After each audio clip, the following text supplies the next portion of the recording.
I'm going to teach you about ratios. In my experience, I've realized that many students find ratios a little bit tricky, but in fact, it's actually easy. Once you go through the theory and you understand some example, you'll notice it's not hard at all. Once I teach it to the students, they realize it's actually a piece of cake. It's pretty simple as well. Now, let's understand what ratio actually means.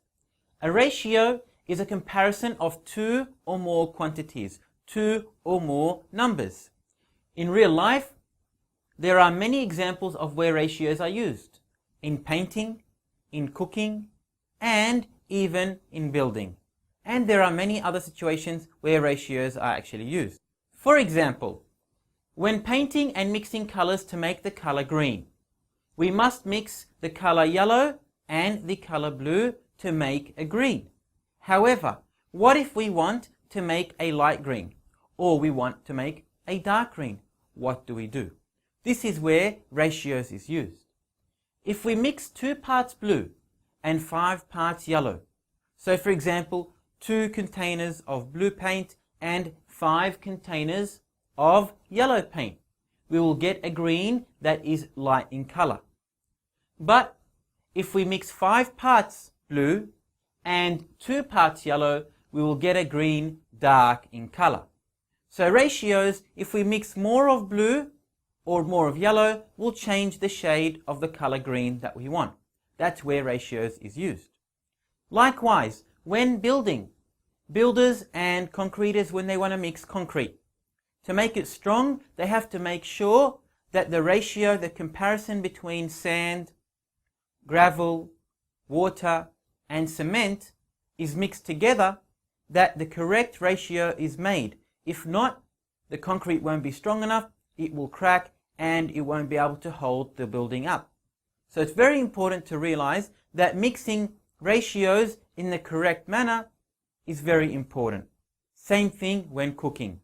When your mum or dad are actually cooking and they are creating a cake or they are making something, do you need to understand that they are using ratios?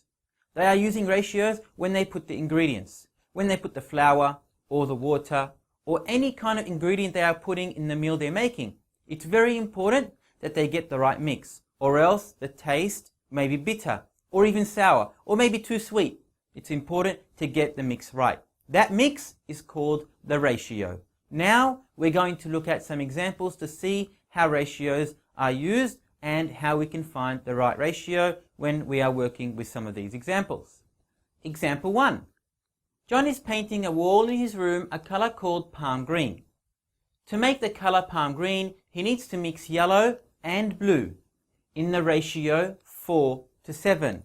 So he's mixing yellow and he's also mixing blue in the ratio 4:7.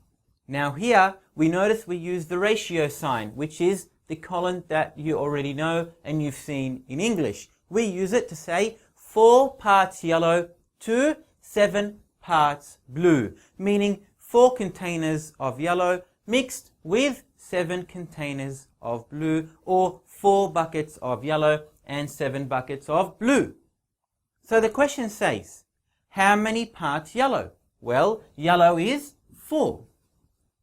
And how many parts blue? Well, we know 7 parts blue. So yellow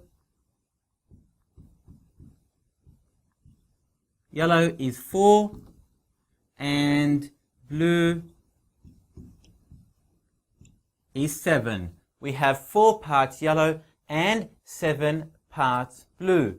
The last question says, how many parts will be mixed to make the color palm green? Well, we know there are 4 yellow and 7 blue. Altogether, there are 11 parts to make that will make the color palm green mixed together, and you'll get the color palm green. So 4 parts yellow and 7 parts blue. This is ratios to mix a color. In this case here, we have 4 parts, 7 parts, which make in total 11 parts to make the color palm green. Let us do another example. Example 2. Our Year 8 class has 10 boys and 15 girls. What is the ratio of boys to girls? The ratio of boys to girls. We write boys to girls. Very important to label so we understand which numbers go where. We know there are 10 boys and how many girls? 15 girls. Boys there are 10 and girls there are 15. So now we've completed the first question. What is the ratio of boys to girls? The second question says, what is the ratio of girls to boys? We're going from girls to boys. So girls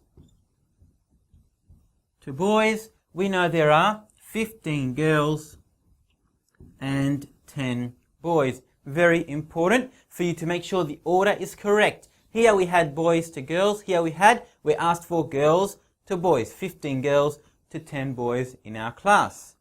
The last question says, if 5 more boys joined our class, what is the new ratio of boys to girls in our class? So this question says that again we are asked for the boys to girls ratio.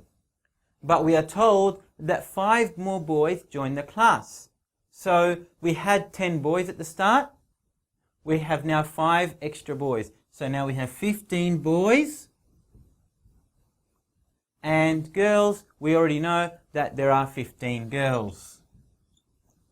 So all of a sudden, after 5 more boys actually joined the class, basically we have the same amount of boys as the same amount of girls, which means half the class is boys and half the class is girls. This is the basics of ratio. Remember, a ratio is a comparison of 2 or more quantities, 2 or more numbers. Here we were comparing the quantity of boys to girls. Before, in the other example, we were comparing the number of yellow to blue or blue to yellow to make that color green. Very important for you to understand that. It is basic.